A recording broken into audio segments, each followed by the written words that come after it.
staying in Egypt made me feel it's like it's a crime to be black. It's a crime to be a person of color. It's like you are not a human. Before that, I didn't know that feeling, even though our own country was going through civil war because of things like that. But in Egypt, it really highlighted how I felt like I was not good enough. I was not human. I don't deserve to be treated well.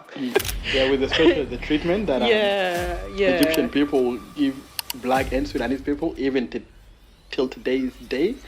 It's very not welcoming. inhumane. Not welcoming at all. I remember when I was in Libya, the Libyan people used to call us Bagheera. Bagheera is basically a black cat, like the Black Panther. They have it in America. So the black cat, they call it Bagheera in the Libyan Arabic. So when they see black people down the street, they call you Bagheera. So now we came to Australia, and the first impression was like, where are we? What's this desert? Like, we came at night, right? And coming from Egypt, like, it's all high rises. So for you, do you remember? Because when you came, you were a bit... I just thought the country was empty, like uninhabited land. Yeah? You know, coming from a crowded country, seeing so many people, doesn't matter, like you said, doesn't matter the time of the day, described, but I remember we've also landed at night and we were driving towards Geelong. I'm like, where the hell are we? So we just kept driving. I'm like, did anybody lives in this country when we... Like, we are quick to adapt what a white person does because we think that's a status, you know? And then slowly you find yourself, you're hooked. Because a lot of people don't start and say, I want to destroy my life. They think it's cool, you know? I'm doing this, is cool. You were able to resist so many things, and now through your strong mind and resistance, it got you to where you are today. So now you can help other people, because I look at it as maybe we have been fortunate for a reason, not just to help ourselves, maybe so we can help other people as well. To bring this to a wrap up, you know, people who are watching us today and they are maybe telling themselves, I've messed up, or they're telling themselves, nah, you know, there's a lot of racism here. What is your advice from your experience to people like that? My advice would be...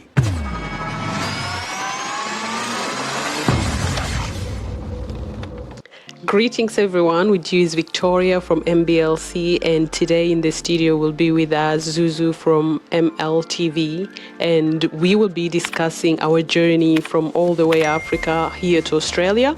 We came very young, so we hope you stay with us and you will learn one or two things about our journey, our struggles, and where we are at in our lives at the moment.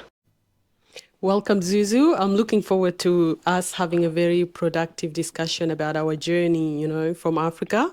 Personally, when I came, I was 13, about to turn 14, back in 2005. Wow. How about you? We came to Australia in 2004. So. Oh, wow. One year before us. Yeah, not really. Which month did you guys come? We came in October. Oh, yeah, 1 year exactly. We came in October 2004. Wow. Yeah. So 1 year exactly. Yeah. From Egypt? Yes. Yeah, nice. Yeah. So, yeah, we came from Egypt as well. So we settled in Victoria. Yeah. Where did you guys settle? Victoria as well. Yeah, Victoria. The northern suburbs have always been home. Yep, nice. Yeah. Yeah, so I can't wait for us to share our journey, and hopefully our journey will inspire and motivate other people. That's right. Because there is always that assumption that you come to a new country and you just fit in, and you know, you forget about your past and everything is perfect. I don't know about you, but all of us, we had past, whether it was staying in a refugee camp or whether it was poverty or whether it was family violence, whatever it is. Personally, I do have a past prior to coming here. And usually when people come to a new country, especially the Western world, they think everything will just disappear and you become this healthy person and thrive and do great. But that's not always the case. And that's why we wanted to share our experience and our story today. So for me, my story started, we came from Sudan to Egypt. We came by boat, by the way. Okay. Legally?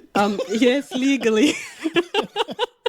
Definitely legally, but it wasn't an easy journey. Like I can remember it like it was just yesterday. It was a terrible journey for me. I remember we had to Which year was that when you guys traveled to Egypt? It was 2003, I think. Oh wow! So you Yeah, guys so we only haven't stayed in yeah, you Egypt for stayed two long. years and then came to Spain. Yeah, yeah. And I remember early, we didn't sleep. You know, it was the whole night. We couldn't believe we were leaving Sudan. You know, when you're living in poverty and hardship, when you're going somewhere that you Yeah. think is a greener pastures, and we thought, personally, I thought Egypt would be like the movies that we used to watch. Yeah. Yeah. So I was so excited. We didn't sleep all night. We packed until we got to the train station. Yeah. Because going by boat, you have to catch a train first from Khartoum city to Halfa. And then from Halfa, you catch the boat to Aswan. And then from Aswan, you come to Cairo. Wow. So that was terrible. When I talk about train Australians, it's not the kind of train that... It's not the train that you see here. It was like very crowded and we had little money. So we all were in this little sleeping on the cabin. corridor or something. Everybody you can't breathe, you can't move. It was just crazy. And then we get to Halfa. My dad forgot some documents back in Khartoum, so we were delayed in Halfa for a week. All I can remember from Halfa as a kid, it was very dry. I don't know if it's true or it's just something that is stuck in my mind. It was very dry. How old were you at the time, if you remember?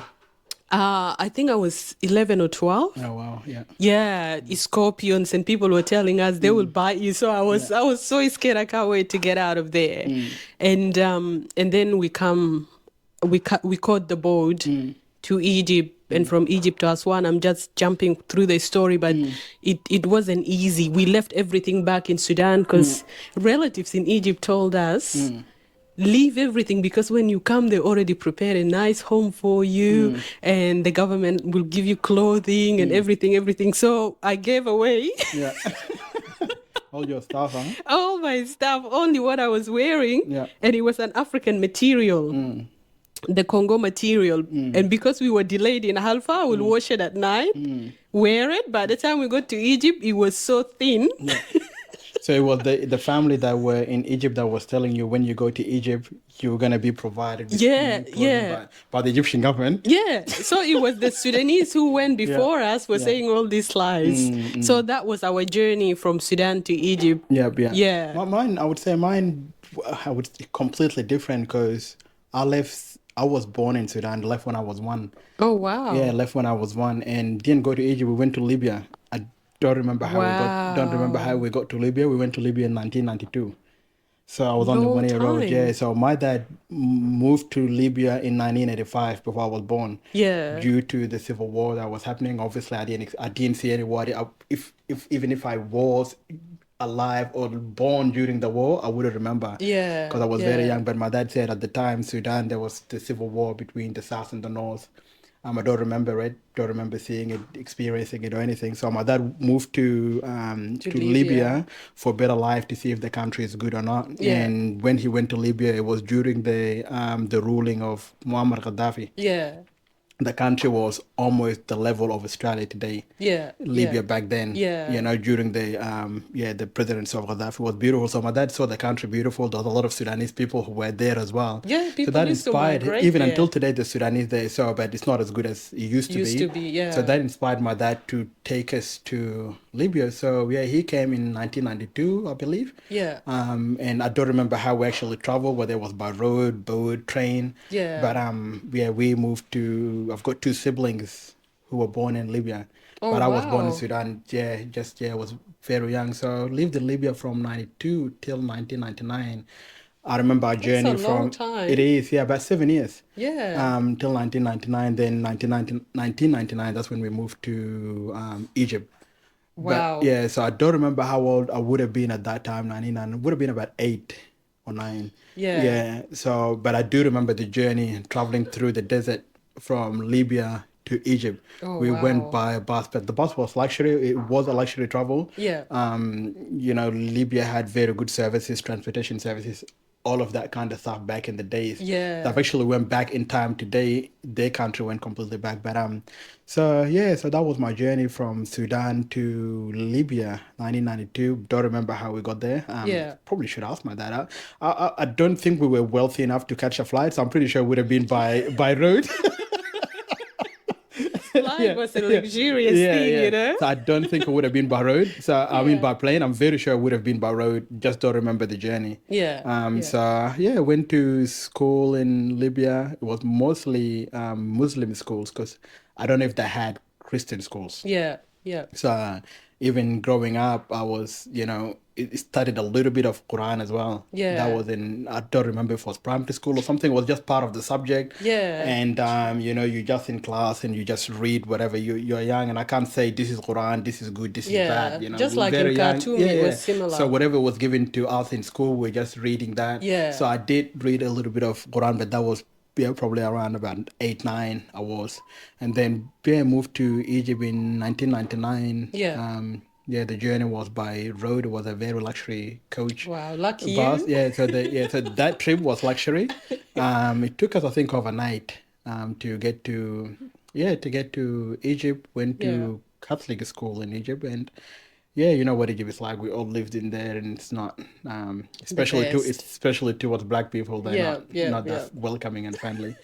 So long story short, so that's basically my journey. So I guess you didn't know that, didn't you? No, So that's my it's journey. really So, good to know. two siblings. Two of my siblings were born there, and 3 of us were born in Sudan. My older sister, my older brother, and myself. But me and my brother were very young. My brother would have been about 3 or 4, and I was 1. When I left my own home country. So Oh wow. And how long you guys stayed in Egypt? We stayed nearly Egypt, 2 years. Yeah, so ours would have been about 4 from 1999 till 2004. That's actually 5. Yeah, about 5 years. I Yeah. couldn't. I would have died. With especially the treatment that Egyptian people give black and Sudanese people, even till today's day. It's not very welcoming. inhumane. Not welcoming at all. So That's right. That's just my journey. Long story short. So Yeah, so for me, we stayed close to 2 years in Egypt, and it was the toughest time of my life. It was like, I don't think I will be alive today if I was still in Egypt. It's either something will happen or I will happen something to me. Like, I just couldn't survive there. I remember the first week when we came and we started the school, me and my younger brother going to school. And, uta, like, what is it called? Tamatim. Tomato. Oh, yeah. What do they say in Egyptian language? Uta, they call it. Okay. Yeah. So I and my brother were bombarded by, we were hit by it. And I turned back and I couldn't see anyone. And that was the beginning of it. Like wanting to protect my little brother, and it was really hard going to school every day. You don't know what's gonna happen on the road, and being the older one, I always the one who will shelter and cover so that I can take everything and protect my siblings. So when we heard that we are coming to Australia, we got approved. It was just amazing, we came through the humanitarian visa. Correct. We had somebody who sponsored us here, but most of us came here through the humanitarian visa 202. Of Sudanese. Yeah. So we came through that, and the day we heard that we passed, it was like miracle, huh? The best day ever. Happened. Like people say, when you have a child, it's the best. When you get the best job, it's the best. And no, for me, it's always the best. That was better than it. The last best. Like I'm leaving here. I don't know where we're leaving to, but it's good news that I'm leaving. So that's how we ended up coming here in 2005. Yeah. Nice. Do you remember any situation that happened to you in Egypt? Something. Something. Negative? Yeah. I remember a lot, like, because we used to hang around a lot in the street. We always get chased by Egyptian kids. Yeah. I'm pretty sure every South Sudanese person experienced that. Something like Unless if somebody lived in Egypt for like a month or 2. Yeah. But anybody who lives 6 months or more experienced some kind of bullying, harassment, assault. definitely. Yeah, So yeah. unless if that person is probably white.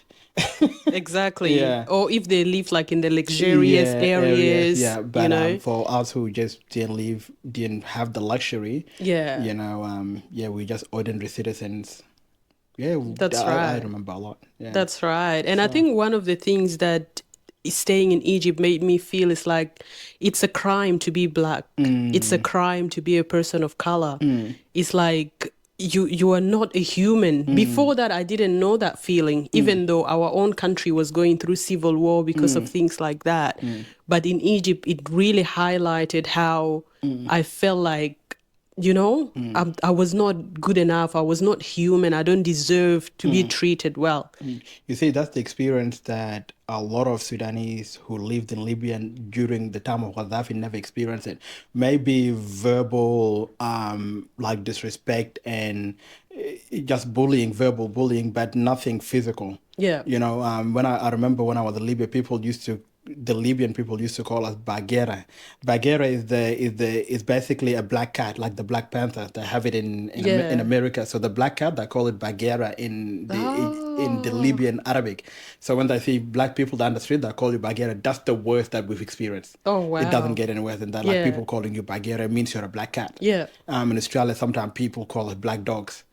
I've heard that. You Yeah. see, so and Yeah. in Libya they call black people, African people, basically black cat. Bagheera is the name of the black Yeah. cat. Yeah, Wow. the big black leopard. So that's the only thing we've experienced. But physical people throwing rubbish, rocks, physically hurting. I haven't experienced it, and Yeah. my Yeah. family haven't because I haven't heard it, and I haven't Yeah. heard any. But those Sudanese people who came from Egypt, like yourself, a lot of us we have experienced Yeah. physical assault Yeah. at least, Yeah. but in Libya it wasn't like that until when the execution of Muammar Gaddafi happened. Yeah. Then a lot of South Things Sudanese, have even black shifted. people, things have shifted. Yeah. Then a lot of black people started getting physical abuse, torture. Yeah. That Yeah. started happening in Libya, but that's after the death of Muammar Gaddafi. Before that, it was good, but Egypt's always been the same. I'm not sure what's wrong with these people, Yeah. but Yeah. It's really hard. yeah. So now people usually think when you go to a country, you forget about things, you move on. Even people back home think like that. If I live here, everything will be fine. But look at us now. We are still able to relate. And as we speak, even I can feel the feelings that I was feeling protecting my younger brother.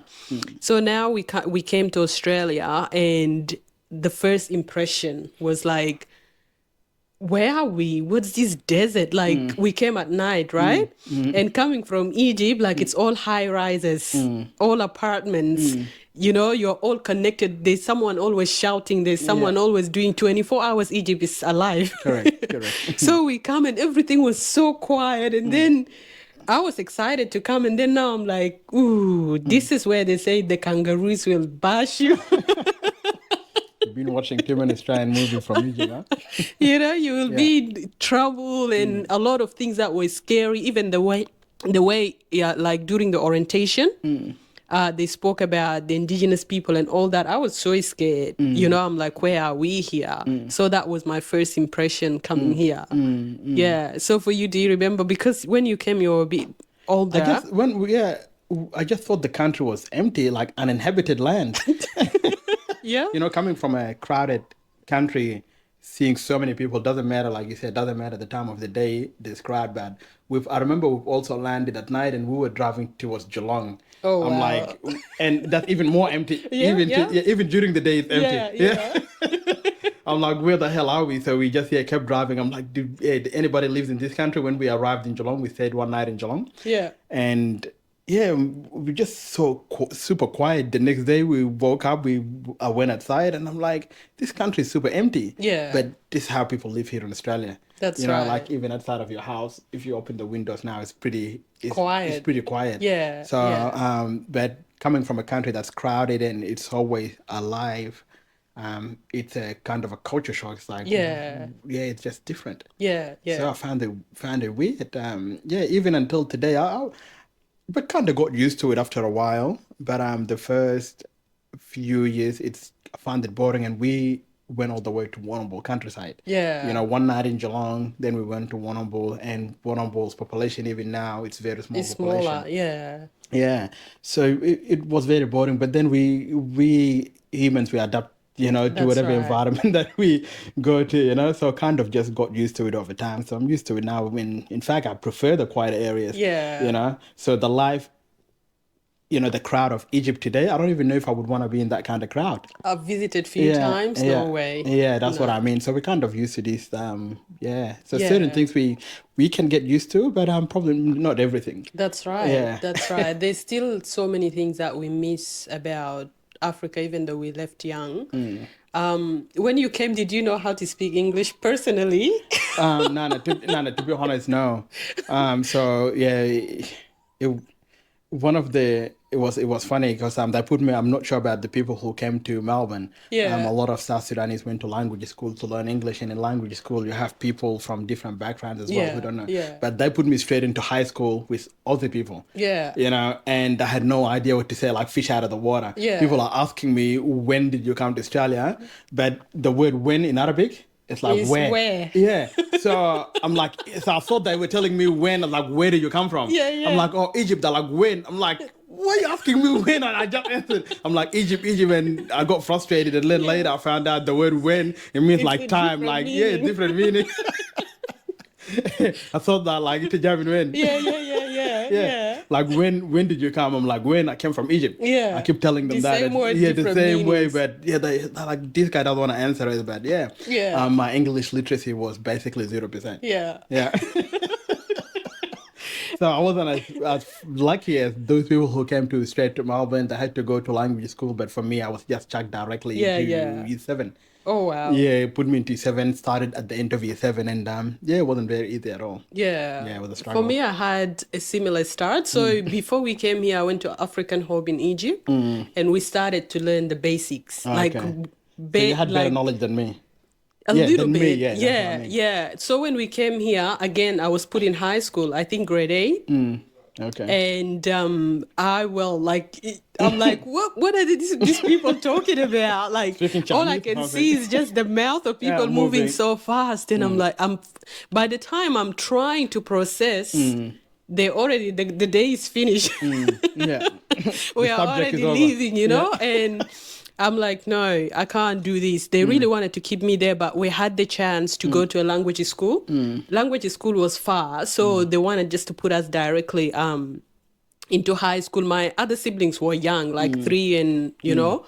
So I did choose, I'm like, I want to go to language school, even though they wanted to keep me in high school. So language school was really good because, like you said, people from different backgrounds, we speak every language that time, you know, we mix the Chinese, the Arabic, the whatever, and we make new language even, you know, in there. So that was really, really good. Learn the basics. And I remember one of the things that I learned and memorized is me no English. Telling that to everyone, huh? So that whoever speaks to me, I can shut it off. Me no English. I'll be like, me no English. Yeah. So now we came here younger than our parents, and we had the chance to settle in a much better way. But it's still, there are people who came younger than us or even around our age, and they really, really struggle.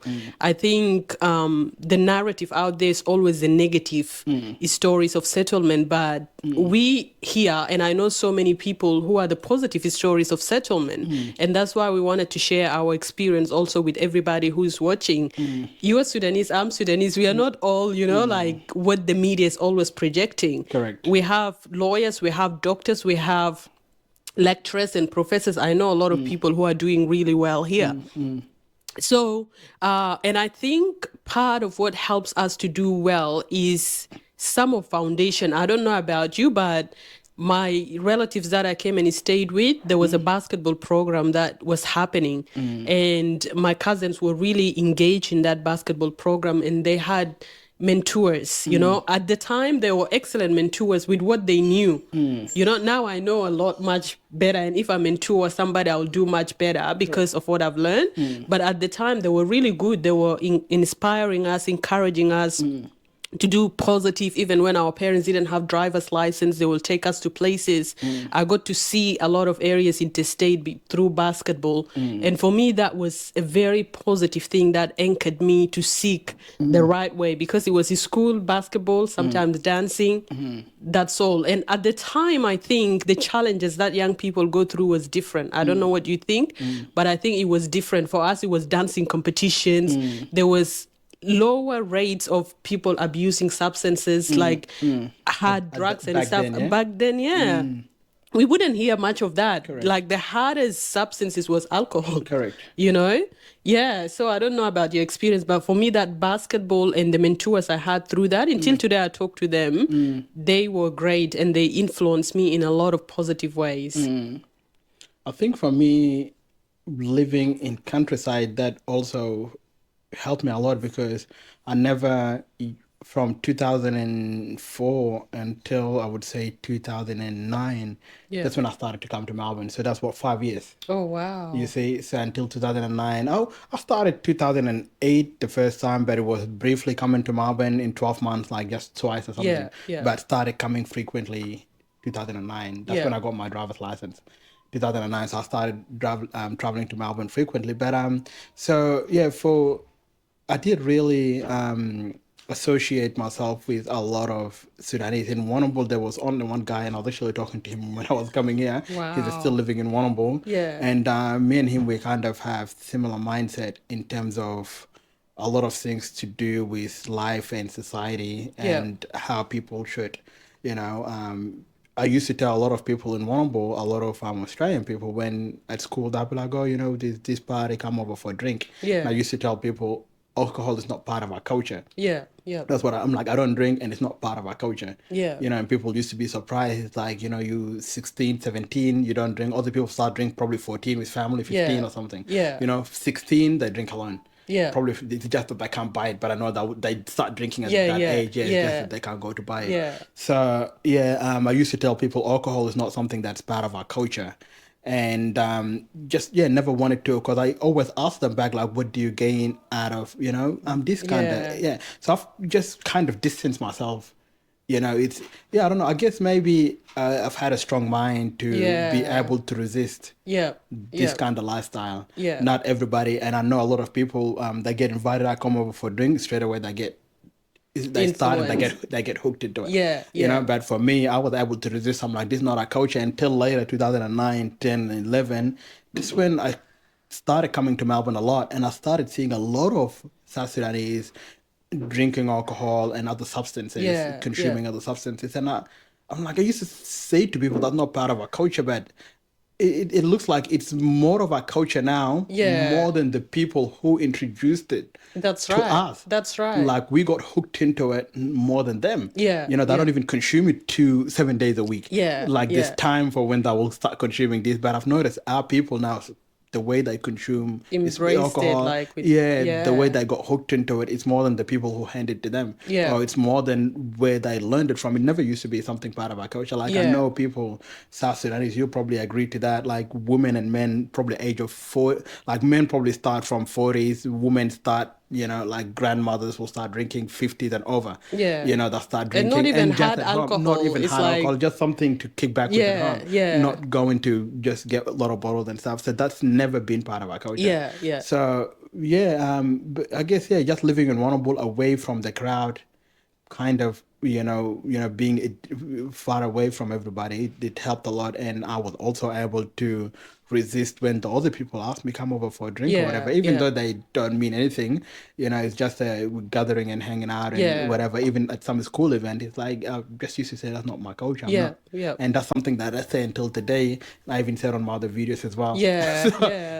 Probably something I'll say forever. I hope.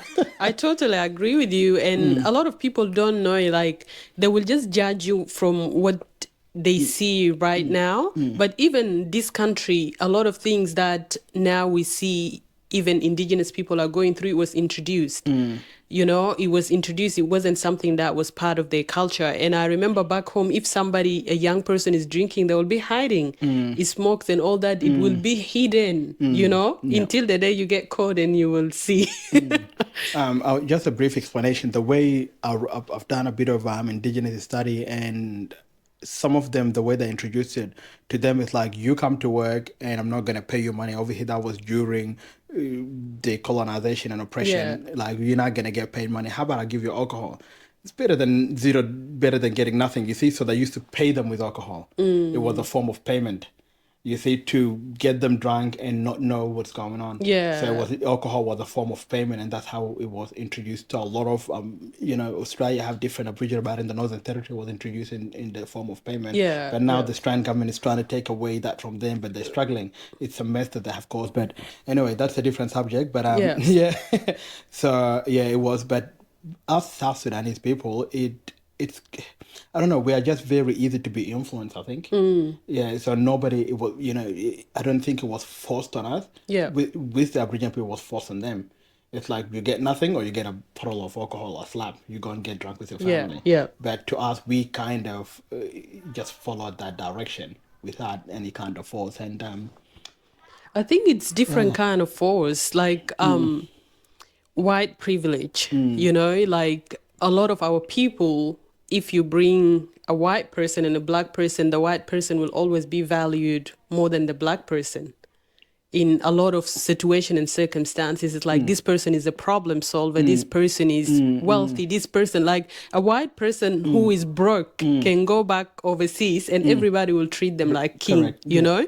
So somehow our mindset is troubled, you know, and we begin to action things that subconsciously is happening in the back, where when we see a white person doing something, we think this is a good thing. And we see this even in, you know, Nollywood movies, Nigerian movies, and all of these African industries, music and all that. Like, we are quick to adapt what a white person does because we think that's a status, you know, and then slowly you find yourself, you're hooked.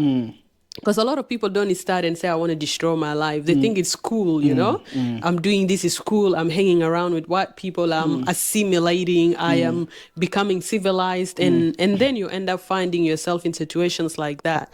So personally, I would agree with you that being a strong mind is one of the things that also anchored me. I was very strong-minded. When we came here, I didn't know how to speak English, but I used to say, I want to go to university.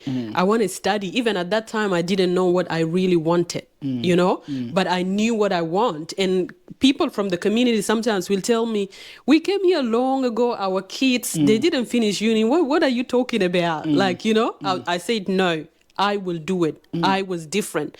So I really pushed myself to success.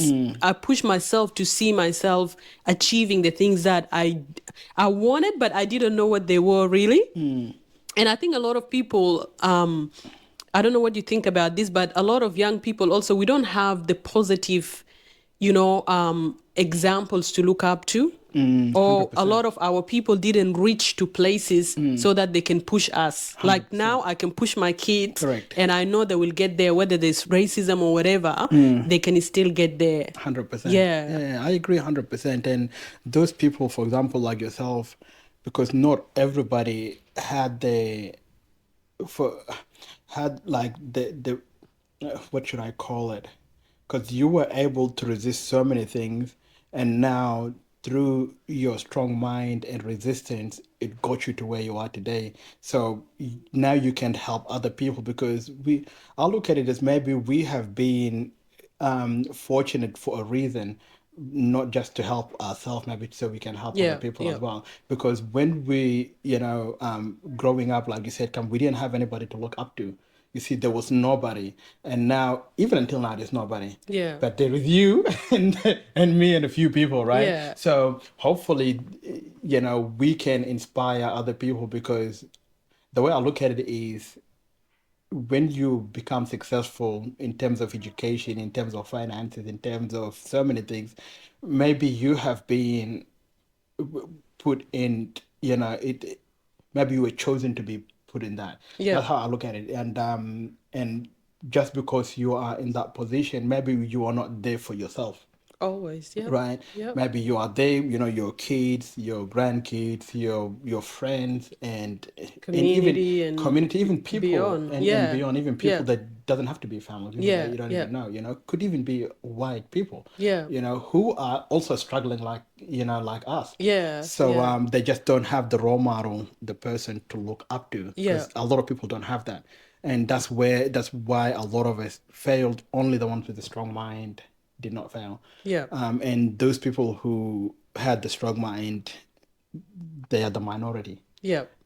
And the one who have the weak mind are majority. And because it's obviously it's very easy for the bad to influence people quicker Yeah. than the good. That's right. So, and somebody having a weak mind will quickly be influenced by the bad Yeah. rather than by the good, because you can say to someone with a weak mind, you've got $100,000, why don't you, let's go and do something good with it. And then somebody else says, well, let's go buy drugs or whatever. Yeah. Most likely they're going to Yeah. listen, because the bad It's is stronger than easier. the good. Yeah.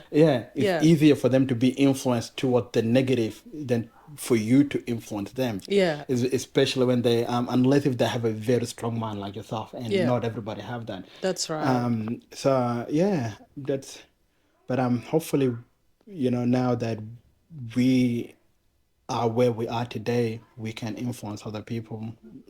Most important people are close, Yeah. relative, family, friends, and children. If for those people who have children like yourself and myself, but That's yeah, right. It's not easy, but we are not just privileged. I'm glad that I had the opportunity to come here, but I would not give credit to so many things for who I have become, because I had to work hard. correct. I had to work really, really hard, Yeah. It's not a walk in the park. yeah, a lot of times, Nothing like, was handed to you. exactly, like we don't have any inheritance. We don't Correct. have. Instead, we have people who, even adults, who want to inherit Yeah. from us. We have families that need support. We are always surrounded by people who need support, whether here or back home, whether relatives or people that are so broken that we feel like we need to help. So for me personally, I worked really hard, and I continue to work hard because I haven't arrived to where I wanted to arrive. So if I can tell people who are watching, if you're African, if you're non-African, if you're Sudanese like myself, and you think you are just seeing the media and a lot of the negative narratives, I would love to tell you that whenever we fix our mindset and we work hard and we are persistent on something, there must be a result. Like, I cannot keep doing the same thing and expecting different to happen. They say that's the meaning of insanity. But when you work hard and you connect with yourself, with the right people, regardless of what is happening, don't just complain all the time. It's racism. Yes, we are surrounded by all of these things, but you gotta navigate your way around and get to somewhere. And when you get to that somewhere, you will sit in table where you can actually create change as well. Yeah. No, 100%. So I think we can talk about this a lot, because there's a lot to say. But to bring this to a wrap up, people who are watching us today and they are maybe telling themselves, I've messed up, or they're telling themselves, nah, there's a lot of racism here. There's a lady, I'll tell you a story. She shared something on TikTok the other day. I watched it. She went to LD, and when she was exiting, she's a person of color. They asked her to check her bag, and then she shared something on TikTok that was racism, and that was not policy, and that was. And the first thing I knew, it is a policy, And sometimes everything, we just find an excuse for us not to be challenged to do good, So what do you tell people who are feeling like, I feel like it's too late, I feel like I've already messed up, or it's too hard, like, where do I even start? Or I already have bills, I wanted to go back to school, but now I have bills to keep paying. I don't have, the time to manage around. So what is your advice from your experience to people like that? My advice would be, because we all have what is we are all smart, intelligent, and capable in our own ways. Yeah. So somebody might not be capable of doing exactly what you did, but they can be capable of doing something positive. You know, it might not be exactly like what you did. And, you know, there's a lot of, for example, a lot of rich people today, they don't have education. Maybe they were stupid, let's say, for example. Yeah. You know, maybe they couldn't get there, but they were smart on a different way. It's People Steve were, Harvey. yeah, He yeah. always So says that's that. what, so we all have our own, we all given kind of different knowledge, different powers, different abilities. Yeah. We can use those ones in a positive way. You know, I know some people might not be smart in something. I've had a friend that was very smart in maths. Yeah. You know, he did really go to school to study math. It was just in his head. Natural. But then, Yeah. unfortunately, he started drinking. You see, so he had something I didn't have. Yeah. You see, Yeah. so what I mean is that there's always people out there that would have what I don't have, what I have that might not have. Yeah. So we all just have different knowledge, different ability. You know, we're all capable of doing something that we can use. That person can use it to benefit themselves. That's right. Or to benefit somebody else. Yeah. Right. Yeah. So yes, life it is hard. It's not a walk in the past, but you just have to believe that. Okay, I'm smart in this. Let's find a way to use that to benefit me. Yeah. Let's Yeah. use that to maybe benefit somebody else. Yeah.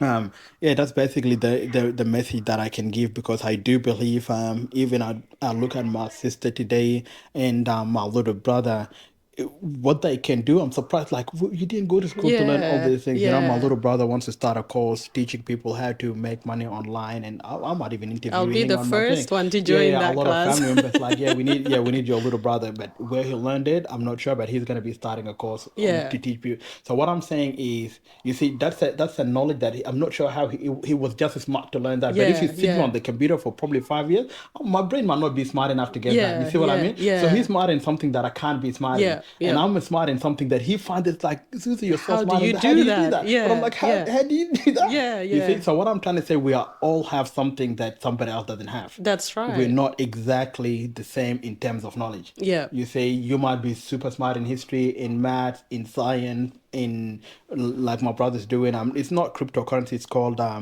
don't know. It's something to do with money. You make money online, and he's pretty good. He thinks he's retired now at the age of Yeah. 25. Wow. Making money, probably more money than me. I you need to know? join his Yeah. classes.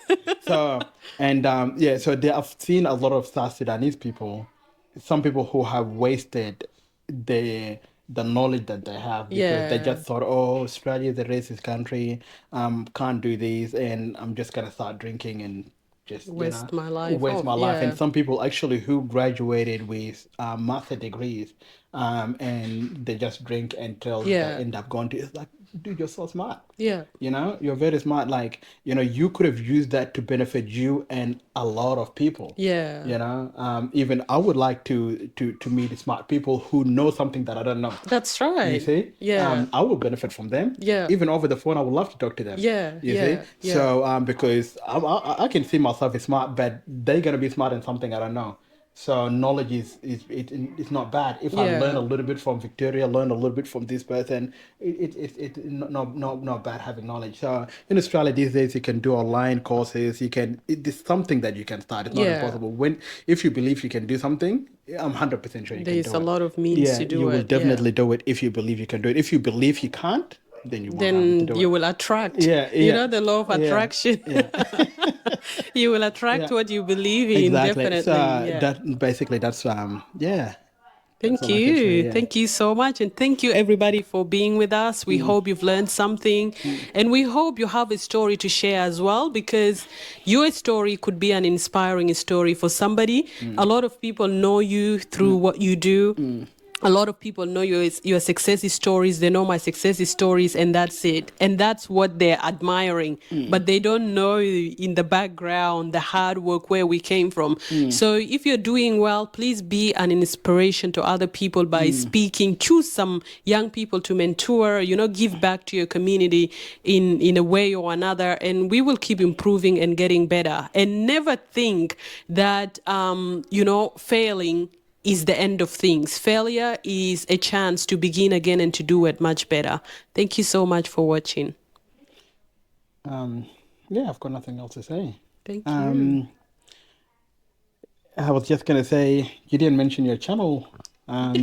Yeah, subscribe to this video as well, and head to Victoria MBLC's YouTube channels. Victoria MBLC, is it? Yeah. Victoria MBLC. Subscribe to her channel as well, and also to her Facebook page. What's your Facebook page? It's called MBLC as well. And the MBLC. Facebook page is actually very active. Okay, so Yeah. yeah, I will put the description of her Facebook page on this video, and also if you are watching from Victoria's Facebook page, you can head to my YouTube channel, ZUZU LMTV, and don't forget to subscribe. But for now, that's it. I Thank hope you you. guys have learned something. Thank you, Victoria. Thank you, and thank you.